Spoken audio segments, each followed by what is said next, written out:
जब भी दुनिया के सबसे महान वैज्ञानिकों की बात होती है तो उसमें अल्बर्ट आइंस्टीन का नाम जरूर लिया जाता है, और लिया भी क्यों ना जाए। आखिर इनकी वजह से बच्चे साइंस में दिमाग लगाते हैं, कई बार घर वालों से लेकर मास्टर तक से कुटते हैं। अब ये वैज्ञानिक भले ही महान थे, पर स्कूल में ये कोई 30 मार खान नहीं थे, बल्कि एक एवरेज बच्चे ही थे। हाँ, मगर इनका दिमाग कोई आम दिमाग नहीं था।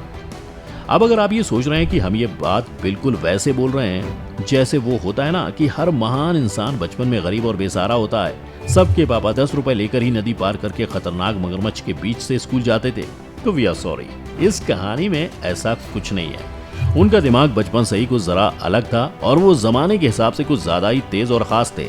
वो इतने खास थे कि मरने के बाद उनका दिमाग चोरी भी हो गया था। है ना बिल्कुल हैरानी वाली बात। तो क्या सच में ये हुआ था? क्योंकि आप खुद सोचिए, जब दुनिया के महान वैज्ञानिक की मौत हुई होगी तो क्या ये बात इतनी नॉर्मल कि एक आदमी आता है और आइंस्टीन का दिमाग निकाल कर ले जाता है? सुनने में बात बिल्कुल अटपटी लगती है ना।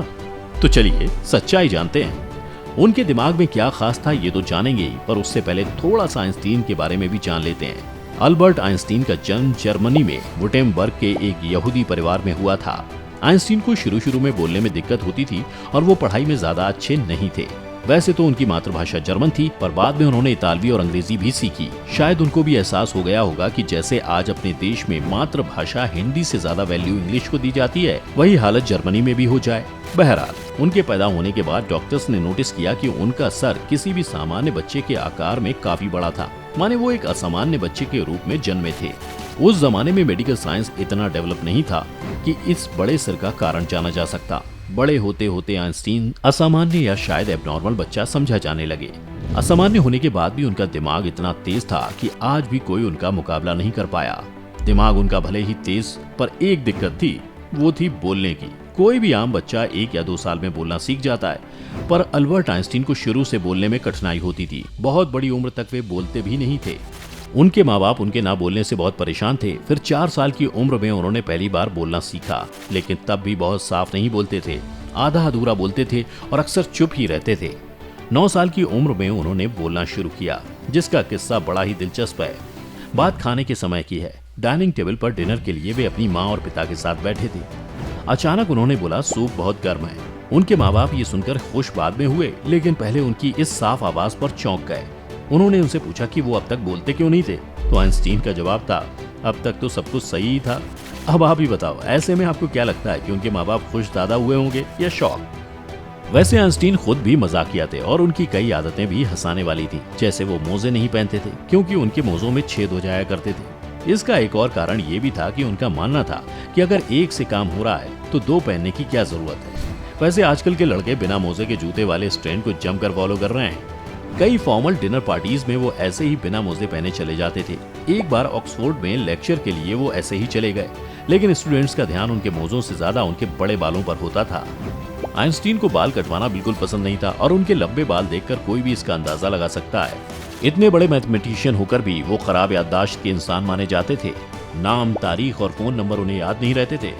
क्या हुआ, शौक है ना? अब आप सोच रहे होंगे कि यार दिमाग की चोरी पर कब आएगा। थोड़ा सब्र करो, आते हैं। लेकिन पहले ये सुनो, आइंस्टीन हमेशा कहते थे कि मेरे अंदर कोई ऐसी खास चीज तो नहीं, लेकिन मैं एक ऐसा इंसान हूँ जिसके अंदर जानने की इच्छा बहुत है।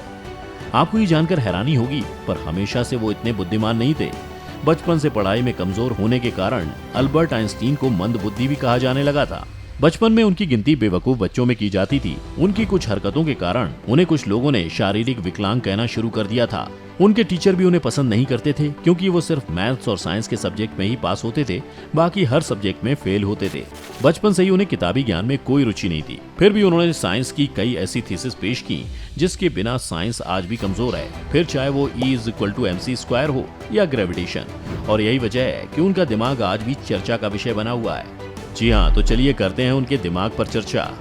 8 अप्रैल 1955 को जीनियस वैज्ञानिक अल्बर्ट आइंस्टीन की मौत हुई थी। तब डॉक्टर थॉमस स्टोल्स हार्वे नाम के एक पैथोलॉजिस्ट ने शव परीक्षण के दौरान आइंस्टीन का दिमाग चुरा लिया था, और किसी को भी इसके बारे में पता तक नहीं चला। दरअसल ये डॉक्टर आइंस्टीन के दिमाग पर परीक्षण करना चाहता था कि आखिर अल्बर्ट आइंस्टीन के दिमाग में ऐसा क्या था जिसकी वजह से आइंस्टीन ने इतनी खोज की। उन्होंने अपनी जिंदगी में 300 से भी ज्यादा रिसर्च पेपर पब्लिश किए थे, और इसी वजह से उसने शव से दिमाग चुरा लिया था। इस कारनामे के लिए उन्हें नौकरी से निकाल दिया गया, पर उन्होंने वादा किया कि वे आइंस्टीन के दिमाग के बारे में जरूर पता करेंगे।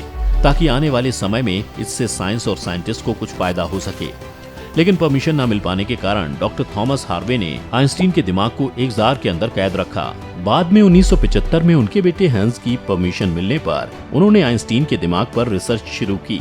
सबसे पहले उन्होंने उनके दिमाग का वजन नापा, जिसका वजन 1230 ग्राम था, जो सामान्य इंसान के हिसाब से काफी छोटा था।